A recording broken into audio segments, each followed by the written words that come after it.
Well, hello and welcome to another episode of Lunch and Learn. Today we're eating chicken fingers and what do we got here? Carrot chips and some blueberries. And we're learning about parabolas. Today's episode of Lunch and Learn is brought to you by chicken fingers. When you're just too lazy to make your kids a real lunch, try chicken fingers. Are we ready to get started? Okay, let's go. Let's go ahead and get started. So we're going to do a couple of fairly short parabola example problems, and by a couple I mean exactly two. And hopefully this will give everybody enough clarification on the way that it works. Hi. Yeah. Hi. Hi. Hi. All right. So let's start by looking at our problems. I pulled these right off of the Hi. Hawks. So we'll see how it works. George, thank you, bud. George, hey. All right. So we've got a parabola with the following properties, and we want to express our answer in standard form. It's going to be symmetric with respect to the line y equals 1. The directrix is some given line, and p equals something. So there's actually a couple of possible right answers. So if you are trying this at home, you put the video on pause and you try it. It might be a great way to do it. Your answer might be different than mine, but that's okay. There's a couple of right answers. So the way I want to attack this one and the way I want to try these in general is to get a good drawing of it. And for me, good drawings always start with good coordinate planes. So I've actually got a screen clip from Desmos to give me nice square, sort of like a perfect coordinate plane. You don't necessarily have to, but I feel like it's pretty helpful. And what I'm going to do is I'm just going to sort of start drawing some of the properties that it's got given for me, and we're gonna see if we can make it work. So I know that it's symmetric with respect to this line, y equals 1, so we'll draw the line y equals 1. And because it's symmetric with respect to that line, it's going to be one of those sideways ones, right? So if I folded the entire coordinate plane right along that line, the parts of my parabola would line up perfectly with each other. So it's some calendar symmetry, or it's a calendar flip. So I know that it's a sideways parabola.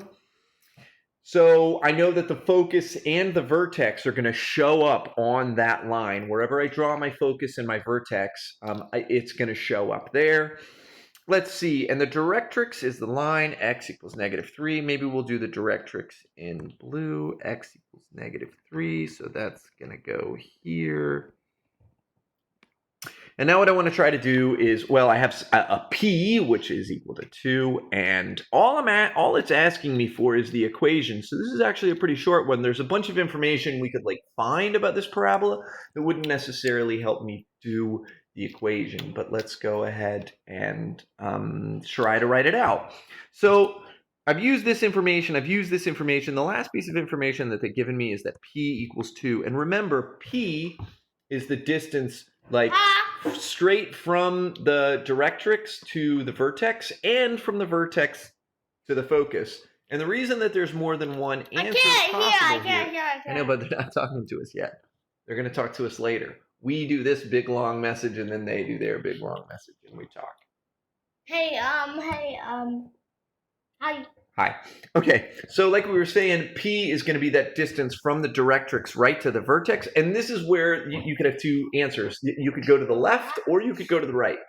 So I'm just going to go to the right from the directrix, and if I go to the right too, I know that the vertex shows up here. I'm going to maybe tighten up that little label there. I'm going to do it here. Okay, so this is then the vertex. And if I go 2 more, which is another P, I have a focus right here. And honestly, at this point, I could stop because I have everything I need to know for the equation. Because that's all it's asking me for. It's the equation. The equation is basically I know it's going to be a y squared because it's opening left and right. And I know that my y is shifted up 1. So I've got a y minus 1 squared equals, well, 4 times p, right? Because the next part of the equation, I'll do y minus h squared equals p x minus k. This is sort of the general form of the equation. Well, I know that my h is 1 because my vertex has moved up 1. I know that that's 4p. I know that my P is 2, which would make 4P, 4 times 2, which is 8. And then X minus, let's see, what did I move? Oh, X plus 2, because I moved to the left 2. And that's the equation. I could stop. I'm going to go a little bit further just to like give a little more information about what's going on with this. I also made a mistake in yesterday's Lunch and Learn. I said that you could go up P squared and over P squared to find another cheat point. It's actually 2P. I cannot express to you how long I spent trying to find out how to make one of those little bubbles on YouTube that like pops up in your video to be like, oopsies, but you can't make those anymore. So that's what I found out. Anyways, so what I can do is I can go up 2P. In this case, it's 4. 1, 2, 3, 4. And I know that that's a point on my parabola. And I can go down 2P. 1, 2, 3, 4. And that's another point on my parabola. And so if I really wanted to draw it, I could sketch this thing out. Like, look, it's going to go up like this. And it's going to go down like this. It is possible for you to create a parabola that satisfies these properties that actually has like a vertex here and a focus here, and it would sort of like look like the mirror image of this, in which case you would just pick up a negative in your equation. So there's two possible solutions here. Oh, can you scoot yourself up, or do you need my help? Okay, time out.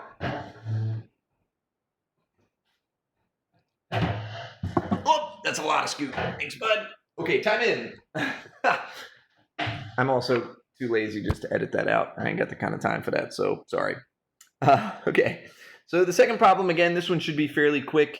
I now have like a picture of a parabola, and it's trying to ask me to write the equation in standard form. So it's pretty similar to the last one, except for like some of the steps are taken care of. And so basically, again, because it's only asking me for the equation, I only need to know, let's see, this is going to have an x squared, right? Because it's opening up or down. So I know it's x minus, I know I'm switching my x's and k's or h's and k's. I apologize for that if that confuses anybody. So really all I need to do in this equation is find out h and k and p. And all of them are in here, right? So let's see. The first thing I need to do is find out where did my vertex move. That's going to tell me about h and k. And it looks like it moved 1, 2, 3, 4 to the right, and it moved up 1, 2, 3, 4, 5, 6, 7. So I think that tells me it's x minus, which I moved to the right, 4 squared equals 4p. We'll find p in the next step. Y minus, what is this, 7? So now I've got a little bit closer, and now the only thing I need to find is p. And p, again, if you move in a straight line from the vertex, it'll either take you to the focus, which they have labeled for us, or the directrix. And so what we'll do as a little bit of extra is we'll find out where the directrix is and find out the equation of that directrix. So I think we'll leave that there. Okay, so now I want to find out, like, well, how far am I? So I'm 1, 2, 3, 4, 5, 6, 7. It looks like it's 7 from the focus to the vertex. And so I know that that means p equals 7. That's the little piece of information I got out of that. And so now I can sort of fully write this thing out, because my equation then just becomes x minus 4 squared equals, fun fact about 4 times 7, it's 28, times y minus 7. And this is the equation in standard form. Is this standard form? I don't know. You can do some foiling if it's not happy about this one.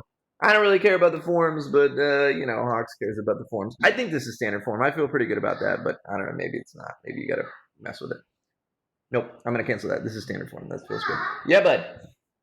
When I fixed downstairs toilet. Great. You fixed the downstairs toilet. Really happy to see what that actually means. Okay, so let's find out where the directrix is. Well, the directrix, if the focus is 7 up from the vertex, the directrix is going to be 7 down from the vertex, which is going to be this line right here. If you go 7 down, you're actually at the x-axis. So my directrix is y equals 0. That's sort of a bonus piece. They didn't ask for it in the thing, but anyways, that's 2 example problems. It's pretty quick. Yep, I hope maybe you enjoy this video or something, and I'll see you at the next help session or whatever. Thank you for watching. We'll try to do another lunch and learn specifically about whatever we're learning next. I don't know, maybe this weekend or at some point. But thanks everybody for watching, and we'll see you later. Josie, you want to say bye? Bye bye. That was George saying bye from the toilet.